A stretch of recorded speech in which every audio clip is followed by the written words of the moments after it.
Jack ran out of the apartment building and froze. His rescue truck was already being hauled onto a tow truck. He shouted, but the HOA inspector just smirked. "Park properly next time." The crowd was recording but stayed silent. And then a harsh voice rang out. "Stop! Who's responsible for this mess?" What happened next changed everything. It was an ordinary Tuesday, an unremarkable day in the string of work week routines. Jack Lawrence, a driver for the City Rescue Service, had parked his truck by the curb near the high-rise complex Pineview residence. The call had come in 20 minutes ago. An elderly woman was trapped inside her own apartment on the 12th floor. Her door was jammed and she couldn't get out. The dispatcher reported that she was panicking and her blood pressure had spiked. Jack knew that in situations like this, every minute could determine a person's fate. He turned off the engine, double-checked that the truck was properly parked at the very edge of the designated zone, and rushed inside. His team had already gone upstairs and everything was proceeding as usual, efficient, coordinated, without delays. But when Jack stepped back outside, his heart skipped a beat. 3 men in black windbreakers with the Pineview HOA logo stood near his truck. One was holding a tablet, entering something into a database. Another pointed at the vehicle, while the third, a stocky man with graying temples and a badge reading Henry Pearson, senior HOA inspector, was speaking to the tow truck driver. Jack didn't immediately grasp what was happening. But then he saw the yellow wheel locks on his truck, and a chill ran down his spine. "Hey, what are you doing?"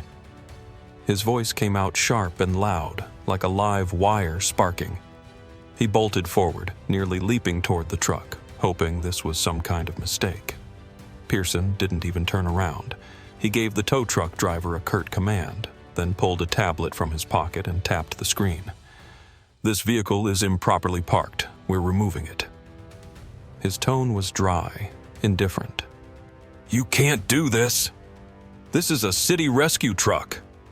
Jack stepped closer, feeling his own blood pressure rise.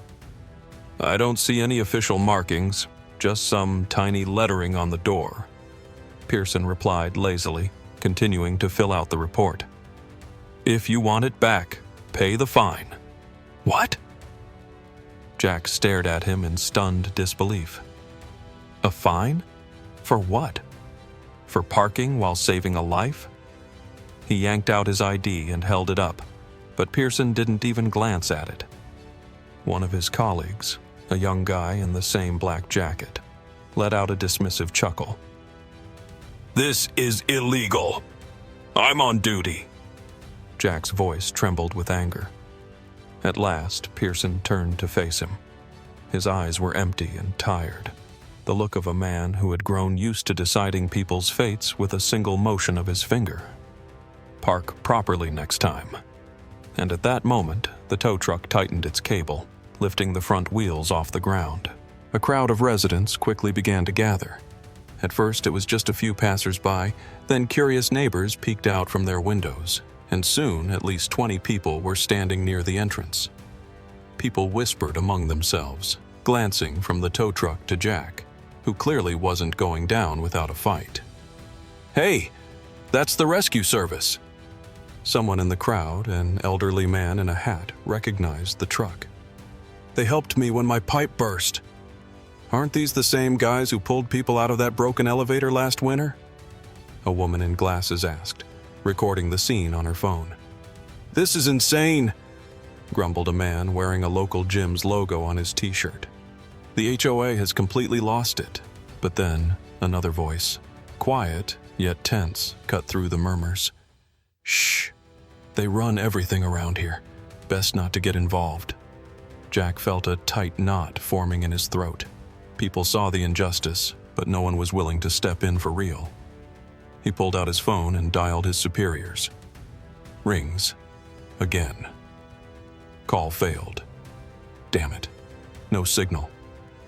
Meanwhile, Pearson and his colleagues were finishing up the paperwork. "Illegal parking. Public disturbance. Fine. $800. Jack felt his blood pounding in his temples. "This is bullshit." He clenched his fists so tightly his knuckles turned white. A little more, and he would snap. But he knew. If he laid a hand on any of them, if he let his anger take over, he wouldn't end up in the HOA office. He'd end up at the police station. Pearson slowly raised his head, squinting slightly as if assessing how far Jack was willing to go. "Come to the HOA office. You can file an appeal," he said lazily, casually tucking the documents away. "Appeal?" Jack couldn't believe what he was hearing. "Are you serious? I have an emergency call right now." Pearson didn't blink. "Then pay the fine, and we'll release your truck." The crowd murmured louder. People were angry, but no one intervened. They all knew that if you stood against the HOA police, you'd have problems. The HOA was the law here. And today, their victim was Jack. The truck was already being lifted when suddenly, a loud, commanding voice cut through the air like a blade. "Stop! That vehicle belongs to the City Rescue Service. Who's responsible for this mess?" The crowd flinched. Heads turned sharply. From around the corner, a man in a dark blue fire department uniform strode forward with quick, confident steps. A badge gleamed on his chest, and his face was set in a look of steely determination. "Holy hell! That's Michael Clayton!" Someone in the crowd recognized him. Michael Clayton, head of the City Rescue Service, a man who didn't tolerate corruption or abuse of power. But he wasn't alone. Like two gray phantoms, two fully geared police officers followed closely behind. One held a tablet, the other was scanning the situation with sharp, assessing eyes. Jack felt something shift inside him, like a light at the end of a dark tunnel. "Jack, are you all right?" Michael asked in a low voice, stopping beside him.